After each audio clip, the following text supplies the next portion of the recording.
Hey, good morning, everyone. Chris Lopez here, and we are doing episode number 7 in our 9-part series on everything you need to know about ADUs around the Denver metro area. So again, my name is Chris Lopez. I'm a real estate agent here at Your Castle Real Estate, and I focus on investment properties. And today we're actually talking about the steps you need in order to build an ADU. So I've got 2 guests with me. The first one is Jeff Baker, who everyone knows if you listen to any of these ADU webinars so far. So Jeff, welcome back. Thanks for having me. Another week. I'm excited. I know. And then our special guest today is Mike Elliot, who is a builder that knows the ADU world and is going to tell us what we need to know in order to build an ADU. So Mike, welcome. Thanks for having me. All right. So let's just jump into this, guys. Jeff, I know you are running the ADU for You Association. So give us the 20-second rundown on that. And then Mike, give us some background on you once Jeff is done so we know who you are and what your background is. Yeah, excellent. So ADU for You is who are we? We are your modern carriage house builder. We build ADUs. We educate, advocate, and build. We are working to push the ADU movement forward through these efforts, and we give homeowners an unexpected and exceptional ADU building experience. We have partnered up with Mike Elliot as our general contractor for ADU for You, and he is our guest today to help walk us through this construction process. So Mike, tell us a little bit about yourself. Again, thanks for having me. My name is Mike Elliot. I own Gray Design Build. I have a master's degree in real estate and construction management from the DU program, which has also launched the careers of quite a few people in the same industry, both real estate and construction. My history as a builder is unique in that I specialize in atypical construction. I do a lot of historic projects, renovations, restorations. I do a lot of second story additions, pop tops that are common in the usual neighborhoods. And we also do some light commercial and new ground up construction, although we pride ourselves on more of this atypical construction stuff. So you can find a lot of our projects in historic neighborhoods, et cetera. And before we hit the go live button on the webinar, you were telling me before you became a traditional builder, you did a lot of fix and flips. So you know that world, and then saw the light and realized building was a better way. I spent years flipping houses, and in 2008 when the market crashed, our line was cut in our ability to flip houses at the volume we were doing it. And fortunately enough, I had a lot of people in the community see what I was doing, and they liked the work that we were doing, and they asked us to remodel baths and kitchens, and then it just exploded into something. And then I transitioned out of being a house flipper and into being a full-time general contractor. Yeah, and that's when we spoke to, so the architect that we have on our team, Paul Borman, has been working for 9 years with Mike. And when we started discussing building this team for ADU for You, we wanted to have top-notch people, plus people that were experienced in, number one, small spaces, number two, these unique, funky projects, and just having a lot of building experience with some business experience. So you don't typically get the business experience with all general contractors, but we're really excited to be working with Mike, and we're going to put a lot of really good projects out. So after touching on that, we can start talking about our process here.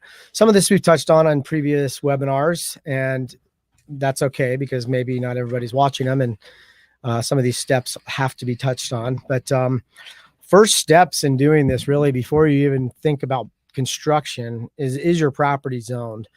So right away, you need to figure that out. You can reach out to us for help with that, whether it's myself working with architect or working with the zoning department, trying to figure out what the zoning is for your property, if that's okay, to do these projects on, as well as getting you set up with an architect. So some things to think about is an existing structure. You might need a structural engineer if you're reusing an existing structure right off the bat to see if you can even reuse it or repurpose it. And there's some other creative things. You might not be reusing the whole thing. I think we touched on early on in the webinar series about saving a wall to get maybe a little bit of space if you're in a setback or something like that, and reusing that. So there's all kinds of different intricacies that come into when you start looking at reusing a structure. Identify your architect or designer. and we'll touch on this quite a bit. And I think Mike has a little bit to add about using a good architect and designer. So yeah, go ahead, Mike. Well, thanks. I also wanted to touch on the existing structure. There may be some efficiencies both in cost and in submission process if you can reuse an existing garage. And a lot of the original brick candidates, they may not have the overall space you need on the first floor, but if you don't need a ton of that space, then there can be some efficiencies there, as well as some cost savings, as well as submitting through the building department. The building department and the zoning will view that more as a remodel and less as a new build, which can often make it easier for both building submission and then finally no certificate of occupancy. If it's a remodel, then it's just simply a final inspection. So what would constitute a remodel? I mean, I'm imagining, you got this old garage. We knocked down everything except for one wall that's on my neighbor's property line. Does that generally still constitute That's a great remodel? question. The city looks at it as if you demolish more than, and I forget the exact rule, let's say it's 40%, that triggers a full demolition. But let's say you save all 4 walls and all you do is, add a second story addition. Yes, the city will treat that as a remodel / addition. So that falls in some easier guidelines as opposed to a brand new ground up build in terms of things like certificate of occupancy, et cetera. So there can be some benefits to approaching it that way, both from a cost perspective and then the way that it runs through the city. Okay, interesting. Because I lived in California a few years as I moved around the country in my 20s, and out there they've got those property taxes that stay locked into your original purchase price. So what people will do is when they remodel their house, they knock down everything but leave one freestanding wall, and that was their way to get around that. Oh, it's still the same house. Great, I left the wall up in the bathroom, and everything else was demolished. So. And they still do that in Boulder as well. Oh, really? Yep. And okay. I presume it's under the same principle. Denver's gotten a little more savvy to that, but again, if it's less than, if you're demolishing more than 40% of the structure, they'll want you to demolish the whole thing and it'll be ground up. But again, we've done an ADU on top of a garage that was a great success, and it was incredibly affordable for the clients at the time as well. Okay. I'm going to save my questions. I know you guys got a lot of slides here. I got a lot of questions, but I'm going to try not to front load them as we go through this. So finally, Jeff had mentioned, I can't emphasize the importance of having an architect on board early who can help navigate through the process. An experienced architect who has a history with the historic department and also how to usher the plans through the city with the least amount of hiccups. It can't be emphasized enough. There is no savings to trying to do it on the front end as a homeowner, trying to do that process by yourself. Oftentimes it results in months to even years going through historic zoning and the building department before getting a permit. And I can reiterate that that happened with my personal project, which has been put on hold and is being picked back up now, and we will be building it. And it happened in another ADU that's been done, and it's actually the same ADU that had the wall. They left one of the walls, and it was because the original garage was in the setback, and if they took it all the way down, they would have to lose a little bit so they kept one wall. But they had an original architect that didn't know about the historic standards and really didn't know the zoning in Denver very well. And that probably added on at least 9 months. Wow. And they had to switch gears and go to another architect. And then they actually went to another builder as well. They completely switched everything up. So they didn't identify the proper, I called him. I said, did you like the architect you worked with? And he said, I'm not going to say, I just don't use them. So that, and when you think about cost, not only is it 9 months of time, but that's 9 months you weren't renting it, right? Because everybody's building these most part to add supplemental income. So if you're, it's a holding cost for the investors out there. It's a holding cost, and get it right the first time so you can get this done in the year time frame that it should be from start to finish. So I mean, makes sense to me. Anytime I learn, anytime I try to cut corners or do stuff myself, I usually end up regretting it, and I just get professionals that are good in that in their lane things go a lot smoother. Yeah, for And sure. I think that's an important point, is the notion of hiring a team, whether it's a builder with an architect or an architect with a builder in their pocket, as well as all the subsequent resources down the line required up front. And honestly, the most difficult part of all this is getting it through the city.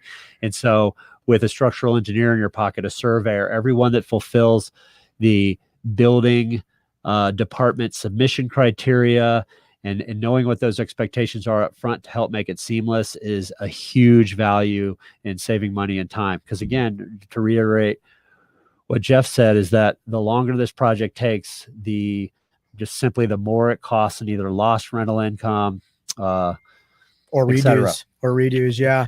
And that's exactly what ADU for You does, is we bring everybody together. So it's a one-stop shop, so we can hold your hand through the whole process, get you with the architect that knows what they're doing, get you with the builder that knows what they're doing, and the general contractor, and we will hold your hand through the whole process. So we're on to identifying the builder. So it's just as important as it is for identifying an architect that's experienced, but working with somebody like Mike that has done historic remodels, renovations, has worked with the historic district and done a lot of projects through the city of Denver.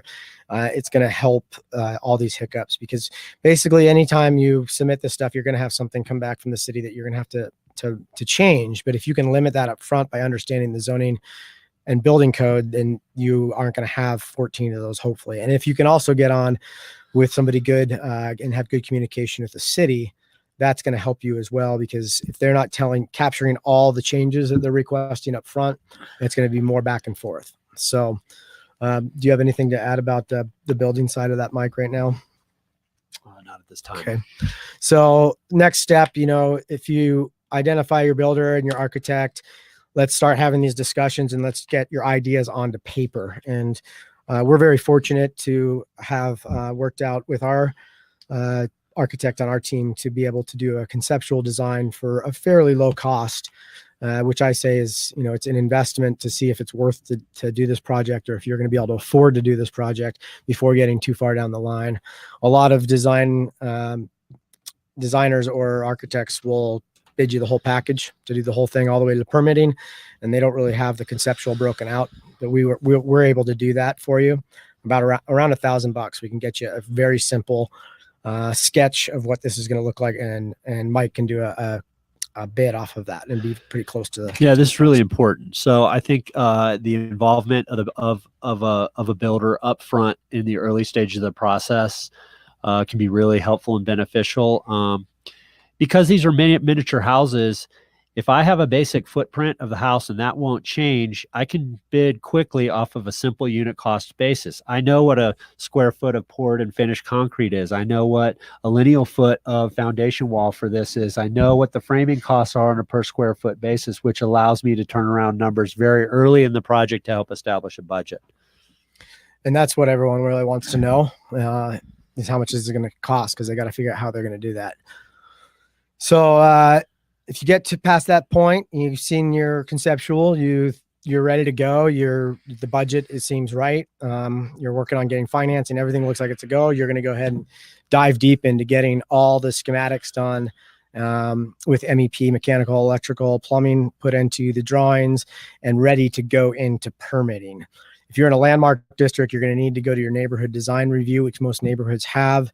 Some are more involved than others and more experienced. Curtis Park neighbors, where I live, they have a very experienced design review committee and pretty good guidelines for building in the historic district.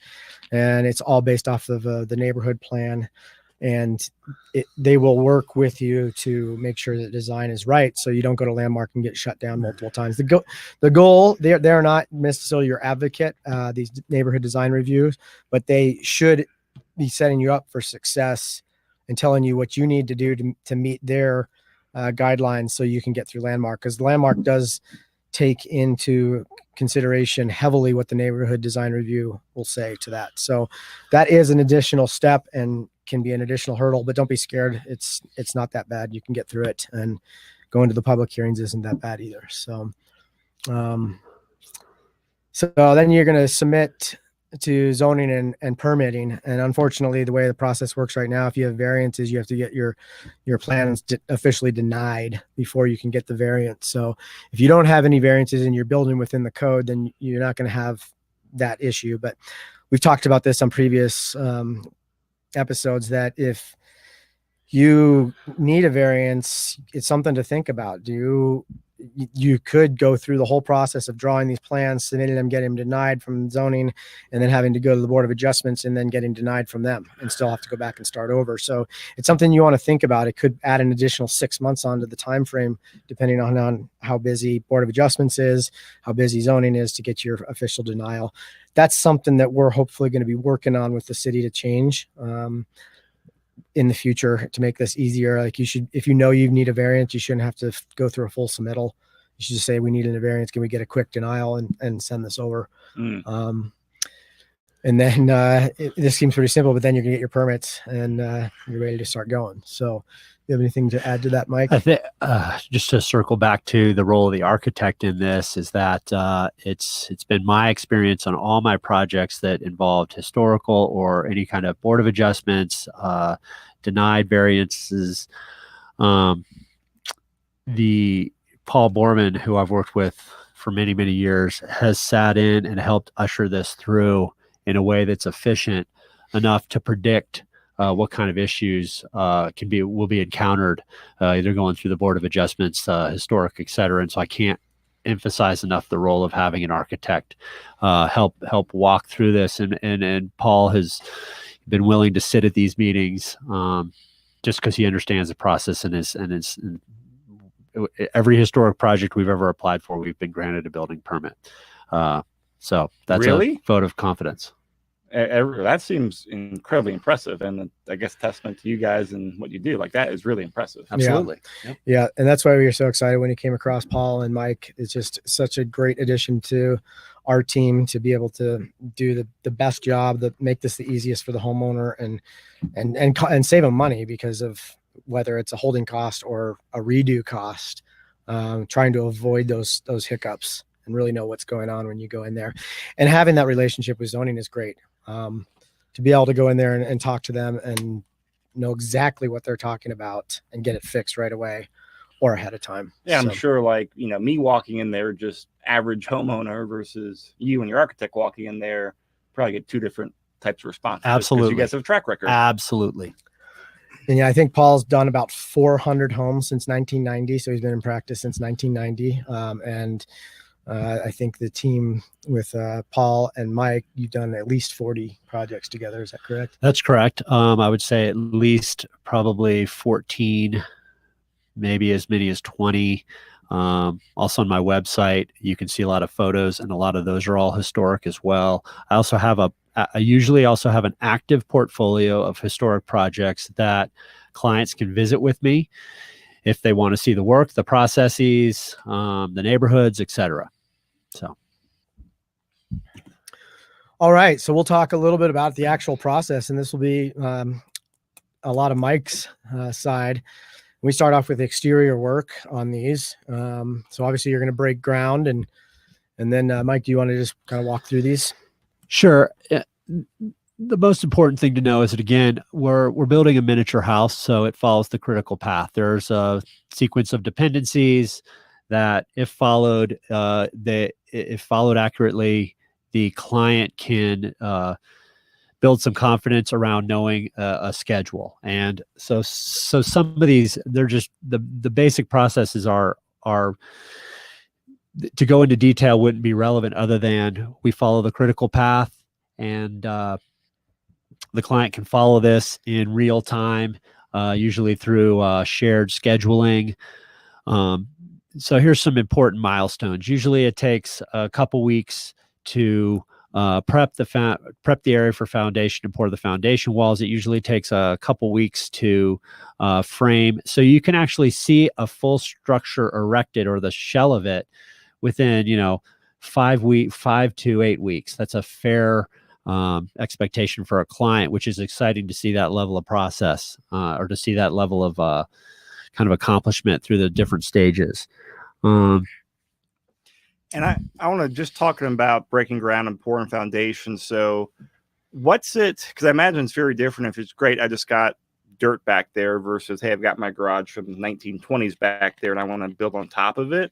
When you have one of those older structures back there, like an old garage, old carriage house, whatever it is, how the process is different on prepping that and what needs to be done? So I imagine foundation work has to be added to the old garage to support a second story.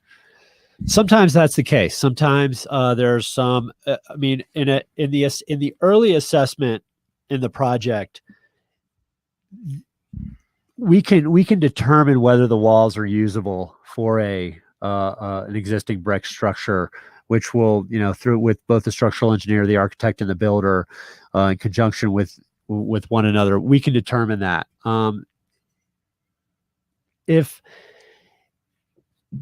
If you have an existing structure, you have to demolish this. Their city has some requirements around environmental testing, et cetera. If it's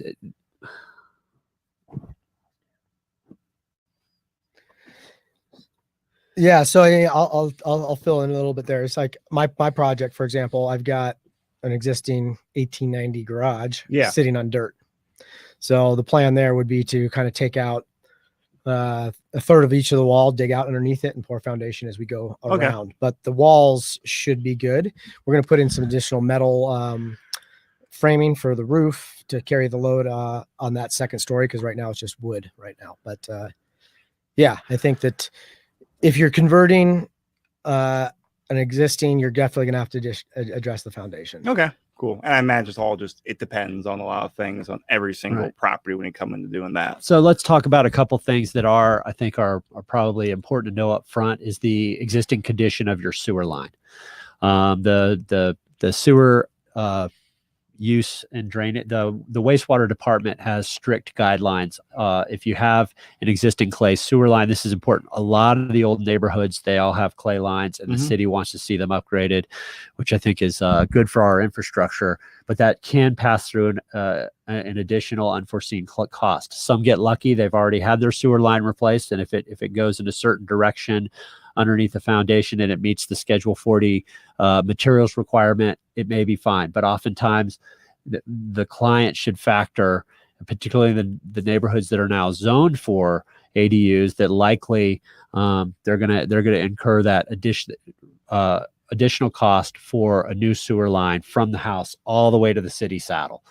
And that can be an important part of the process, because it can be, the average cost for that is often $5,000 to $7,000. Well, if you don't need to spend it, you can reallocate those funds, or it's a requirement of the project. So that's just, they're basically saying, hey, since you're doing work, we want you to bring this up to code now. Exactly. Is that kind of what triggers That's exactly what it is. Okay. Yeah. And this is very familiar to fix and flippers, because I typically sewer line is one of the first things that they're talking about when they're doing their due diligence on the property. They're looking at foundation, they're looking at sewer line, looking at the roof. But the sewer line is always something that they're getting scoped to see. And that is, I would say, at least 50% of these flips, you are having to go in and fix this. They got tree roots in them, they're old clay sewer lines or whatever the case may be. And that gives the investor typically a negotiation piece. They usually go back to the homeowner and get a reduction for the cost of replacement. And you know that from doing flips, and Mike knows that as well. So, yeah, that's kind of the basic on your exterior. 5 to 8 weeks, you hopefully have a shell built up, and then you're going to start moving inside to your interior work, which is going to definitely be a lot more stuff that goes on. So, your rough plumbing, your mechanical systems, install your wiring, seal the building, insulation, drywall, flooring, tiling, painting. And then you're starting to get into actually seeing your design come in with your cabinets and shelving, electrical and plumbing fixtures, and certificate of occupancy. Obviously, there's lots of different moving parts that are going to happen, and this is very simple layout. But that's really the steps to do this: furnish it and rent it, or don't furnish it and rent it as a long term that they need to supply their own furnishings. So, yep. So to dovetail with Jeff on those last couple items, from drywall down to, say, plumbing and electrical fixtures, in all the previous line items, everything is predictable to market cost. And I think this is really important. Again, I know what I know what the framing costs are. I know what a stick of lumber, stick of 2x4 costs, etc. Again, very predictable. When you get down to the finishes level, anything that you touch, everything from drywall out, this is where you can expect to see some major cost variances. For example, we're bidding two projects that are very similar to one another, and the client on one wants in-floor radiant heat with a boiler system. If he'd just gone with a simple furnace with AC or a mini split, the costs are $5,000 to $10,000. Very predictable, very affordable. In-floor radiant heat is a $35,000 to $45,000 cost consideration, and you can see that delta is wild. So when you get to that level, it becomes more difficult to predict what the finish cost can be, and that can affect price per square foot, cost per square footage projections, because oftentimes everyone wants to know, well, just tell me what it costs per square foot to build. Well, I can tell you up to a certain point, but after that, I mean, are you doing solid surface countertops? Are you doing hardwoods? Are you doing carpet and all those things? What's the window treatment? Or if it's historic, you have to consider you're probably going to need an aluminum clad wood window, which is usually double the cost of a comparable fiberglass or vinyl window. These are important considerations, again, up front, that we can flesh out in the early planning stages of the project. Now, when you're going through just comparing like building an ADU, a tiny house to just a normal house, from when you're basically between that point of putting up the frame and then, when you're putting up the drywall, with everything in between there, are there any differences or code requirement differences between building an ADU and just building a normal house? Fundamentally, no. Okay. Not at all. And I think we touched on this last week, but this is when reality sets in. And because this is a unique type of development where you have homeowners basically as the developer trying to come up with these ideas, they always want all the fancy high end, they got all these cool ideas they want to put in, and then reality sets in that, they've watched plenty of the HGTV shows. They're like, I want that, I want this new trend, and all that stuff is expensive, and then you're like, okay, we're gonna have to cut down some of these fancy items that you selected and go with another option. And it all depends. One of the guys that we're working with that we're bidding right now, he's pretty much doesn't really care. He's like, I got the money and I'm ready to go. Right. So yes. It depends on the person. So most people aren't in that situation where they've just got unlimited amounts of cash to throw at these projects. They're trying to be a little bit cost effective, and that is when reality sets in. So it's a good discussion to have up front. Let them give you their dreams, but have that be like very realistic. We're probably gonna have to change some of these. The other thing to consider is what's the end goal usage of the ADU. If you're going to rent it, you can do a lot of durable builder grade fixtures that are a considerable cost savings over more of the miniature luxury home that we have, some clients certainly interested in building. And those are important considerations. We also have a client who, after bidding it through several different builders, found that he really needs to be at a certain price point. So he got bids over $360,000, and he really wants to be at $275,000 to $280,000 for this, because his purpose is more to have the garage as a workshop space and then rent the apartment above. And we think we can help him get pretty close to that. But he's had to make quite a few sacrifices on both on the interior finish level, some of the treatments on the exterior. There was brick called out. He wants to go to siding now, which will be a substantial savings. The windows he spec'd were aluminum clad, so now we're looking at vinyl. And so we think we can help value engineer his project to a point that meets his budgetary goals. And what, as people are going through the process of, picking materials and the whole just build out of ADU, like what are the common questions you get or the common curveballs that, homeowners happen, or that you wish homeowners were aware of to save everyone stress throughout the process? Well, that's a great question, because a lot of builders, we don't have showrooms. And so it's, how do I shop for what I like? And obviously with Houzz and Pinterest, they can put together that visual lookbook that's so helpful to builders. And then, we help advise them through a lot of online website where we get affordable, more affordable than is offered at brick and mortar for finishes. And we found that that's pretty efficient. One of the things we advise against, and this is no judgment, is that we just don't want our clients to shop at the big box retailers generally, so that when their guests come over, they say, oh, I saw that at, aisle 12 at the big box retailer that you can find anywhere nationwide. We try to avoid that. We always want to put some element of either distinction or custom details that can still be affordable. And that's really important to us, as both as builders and as, what the product we want the end product to look like for our clients. Yeah, that's good. These are all really end up being pretty custom anyhow, just because everyone's so unique. They're not just plopped down there. So we're kind of into the advocacy side again. What can you do? We can talk a little bit more building here. Do you have any questions before we talk about advocacy? Yeah, I got a lot of questions here. Just and of course, I know these are going to probably be hard for you to answer, but I'm very curious now. What's kind of the price per square foot on an average ADU, or is that just totally across the board depending on everything? So that's a great question that I'm reluctant to answer because everyone wants to know. When I give all my clients a range, internally they say, so if I gave someone a range from 160 to 240 bucks a square foot, everyone says, I want to be at 160, but their tastes run to 240. That never happens, right? This is total consumer behavior. I don't judge it. I'm guilty of the same. I know what my wife likes, and it's always at the higher end of the spectrum, even though I think as a builder, I should enjoy some kind of savings or benefit because I have an inside track.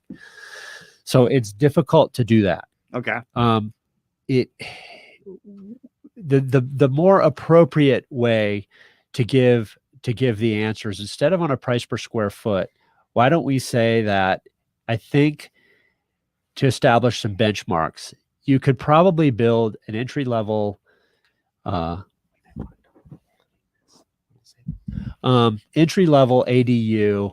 Let's say you could probably get into it for no less than $230,000. Okay.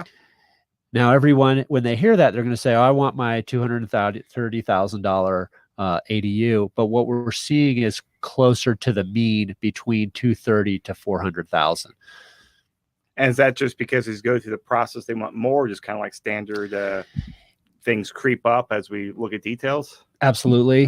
It comes down to finish level, what you're trying to achieve with it. We've seen them go as high as $400,000. These are miniature luxury homes, but the other thing is the market. There's a minimum to what the market will bear on these things, meaning I can't get it any lower based on labor costs and material costs. Yeah. So I think that's a fair range. If someone says, well, I want a $125,000 ADU, that's not going to be an ADU. It may be an unfinished shell in a basement that you can't live in on top, but you could have the shell for future expansion. That's certainly a possibility. But if you're planning on living in it, the range is important to know. Okay. So let me kind of from your perspective, Mike. So let's say I call you up. I've got a house in Denver somewhere. I want to build an ADU. Assuming we get through all the permitting, all that stuff. Once I kind of get to like the design of the process of designing and building the ADU, what are the steps you would take me through to help kind of do all that? Like paint me that picture. Like, what do you do with clients? Well, one of the first things we do is if you're serious, we'd like to know, what's the timeline? Or if you're really serious, if this is something you're going to do in 2 years, then, those initial steps, if it's something you're serious and you already know that you have the budget for, the first thing we do is we do a site meeting with an architect. Okay. Right away. Just get out there and say, look, this is what we're talking about. And this should be something that any builder or architect team would be willing to do, is provide that upfront advice about the direction. And then the next thing to do is, look at the zoning code. And I found that, anybody can get access to the zoning code, but interpreting it ought to be left to the experts and the specialists. And then how does that look between how the unit's going to sit on the lot, and then discussing all the if-then propositions around budget, around, what's your timeline expectations, what's your purpose. So that initial meeting, there's a lot of ground to cover, and then it can go to concept, etc. Okay. So, and then from that point out, assuming just everything's, hey, I'm gonna move forward with it, everything's lined up. How long, once you break ground, does it normally take to finish out the project? Assuming no major curveballs from the city or the homeowner changing their mind. that's a fantastic question. I know what I would like to do it in. I think that these are 6-month projects. I think somebody should allow for up to 8 months. Okay. I think that's a fair and reasonable, both for the size and for the processes. 6 to 8 months is a very reasonable. Can it be done sooner? Certainly, absolutely. But it's a fair expectation to set with any client. Now, just to give perspective out there, because I've been to new build sites with the big, Shea Homes and Lennar Homes and talked to them about their building process. But when it comes, of course, they got their assembly line out there, and they've got, I don't know how many crews out there, but comparing that 6 to 8 month build time for an ADU, if you're to go build a custom house in Wash Park or something, like, say, hey, you scrape it, you start building, what's a general timeline build for a full size house? That's a great question, but the operative word that I heard was custom. Custom. How custom? So it's really interesting. We're doing a project at 1655 South Cook Street that is a semi-custom spec for an investor. And next door is a project being done by a major builder here in Denver.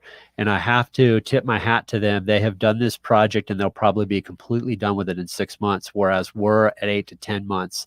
And I know that some of the other highly custom, where a client might be involved with an interior designer, could take up to a year. I've seen it. Okay. And it's certainly been the case with me, where this semi-custom for us will take about 7 to 8 months before it's marketable. Meaning it can be on the market, say on the MLS, accepting showings. Wow. So. Okay. So actually, I thought it'd be a bigger difference on there, but not. Of course, I know it depends on 300 variables that are outside of your control, and a lot of that is client involvement. Yeah. Client involvement. So if there are no departures from the plans, from the architectural plans on an ADU, ostensibly you could do it in 4 months, but that's not been my experience, because of homeowners and the clients, by nature, their involvement can often run to the emotional.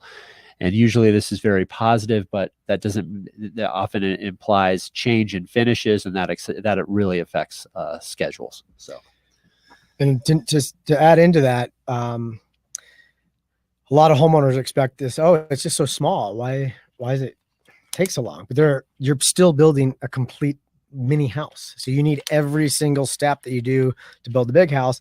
And a lot of times you've got alley access issues. You've got power lines in the alleys that you're trying to get around. You can't use the cranes like you might be able to on a full size project. So there are other things that could add on to that. But bottom line, you're building a full mini house. So I really don't think that the size adds the time or the difficulty level. It just because it's smaller doesn't mean it's easier, I guess. I totally agree. Plus, we're in the midst of a huge building boom in Denver right now, which has been great for me and all builders, and it's great for homeowners. But it has affected our ability to accurately predict schedules, particularly with sub availability.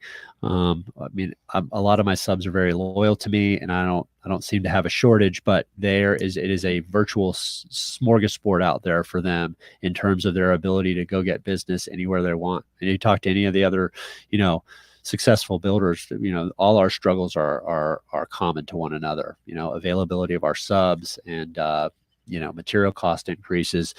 All that being said, none of that is a red flag, and it should not be any deterrent to pursuing any construction project at this time. The market's it supports it. Everyone's got the equity as well in their homes. So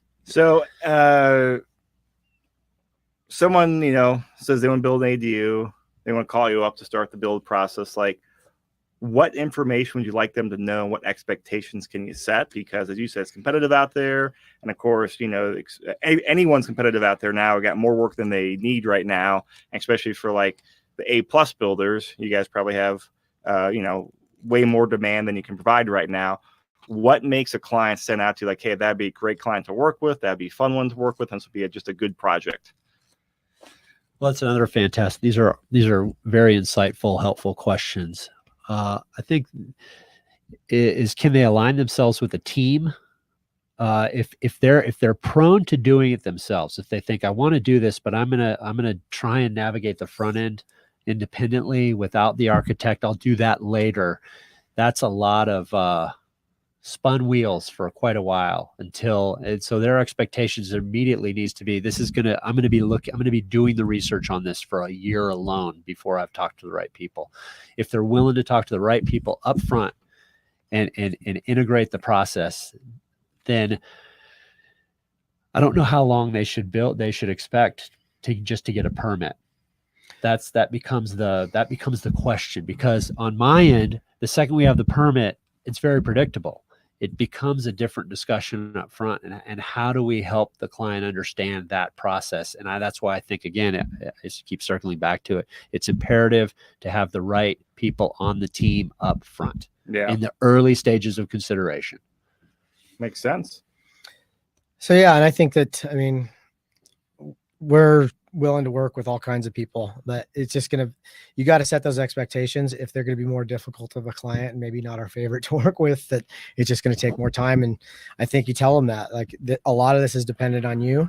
A lot of it's dependent on the city. The city's slammed. You know, you're probably going to be, if you have completely clean plans going in that are no variances, and there's all your I's are dotted and your T's are crossed because you got a good architect on board, you're going to have better success of getting that through zoning quickly.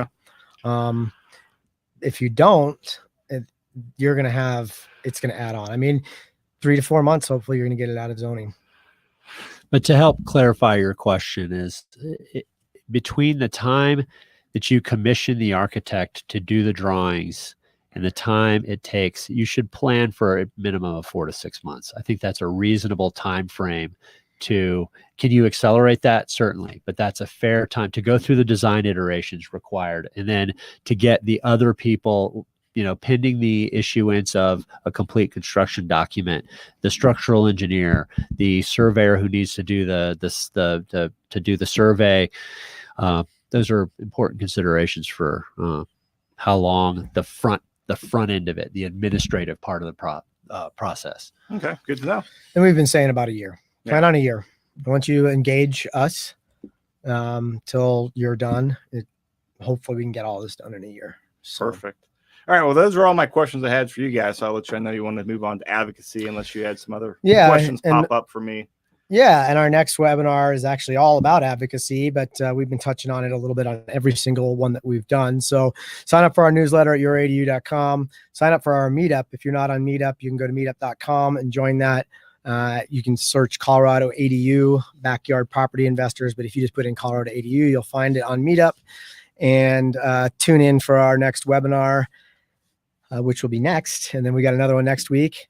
Planning board meetings, go to those, get involved in your city, whatever city that you're in on the Front Range here, to get involved in those and have those discussions. If your city's not willing to do this yet, call ADU for you, build an ADU, and then use it as a demo site for us to show people what these can do for you. And another thing, we're also looking for a web editor to run our advocacy website. So that'll be separate from our Your ADU website. It'll be an advocacy website for the ADU Association. We're looking for a web editor. So if you want to get involved and learn a ton about ADUs and advocate for these, this is not a paid position initially, but it could be. So throwing that out there. And I already said it, go to your planning, city council, zoning, and talk to them about stuff. One good thing about advocacy that happened, we've been advocating for Blueprint Denver on every single one of these webinars and have been talking about this for years. Well, this is a picture from the city council meeting the other night, Monday night, and it was passed. Looks like it's standing room only there. It was. There was 58 speakers that signed up to speak before the vote. And I was number 57. And so there was a lot of good feedback from Blueprint at that meeting. So both the comprehensive 2040 plan and Blueprint Denver were passed. So now the real work is going to going to start for us, and building this advocacy team to work directly with the Denver zoning department and building department to change the laws, and having a contractor who's experienced in these, like Mike, to be able to say, you know, this every single time we build an ADU, this adds an extra month on, because this is just a ridiculous rule that you've got in here that doesn't make any sense. And hopefully, you know, in the next 2 years, we can get all the zoning. So Blueprint Denver has recommendations for ADUs to be allowed all in Denver. So this is very good if you're in a non-zone neighborhood. Zoning changes are going to be coming, and we're going to be working very actively to mold those to make these easier for homeowners. The goal would be to have this really not have all these hoops that we're talking about, to streamline this process, to know exactly what the rules are, to make it easier to put ADUs on all the lots, and have a very simple code that we can follow and just get more of these built. So that's really exciting. That was a big hurdle. And these guys have been working on Blueprint Denver for 3 years. And there was a lot of NIMBYs out there trying to put it on hold for political reasons. And that may have never gotten passed. And I'm glad they did. And 25,000 Denverites gave input to these plans. So that wouldn't be fair to them and all the staff that worked on it for 3 years. And if you didn't make any comments for 3 years and now you want it to be put on hold for another 6 months, that's your own problem. That's our meetup information. So Colorado ADU Backyard Property Investors. We do have one in Arvada in June. Location is to be determined, but we will be touring an ADU afterwards. So if you haven't seen one or been in one, this would be a great opportunity.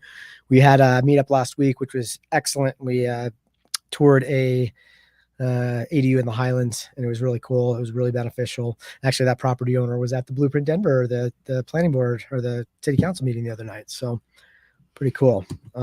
That's us. If you need to contact us, Chris will also put information in the show notes for Mike and everybody else that needs to be reaching out to us. So. Yeah, and just so we can put it on air, Mike, what's your website that people can check out? It's www.greydesignbuild.com. Gray with an E, Grey, greydesignbuild.com. Perfect. All right, Jeff, Mike, thank you guys. I appreciate it. Thank you. Thank you. Thanks for hosting.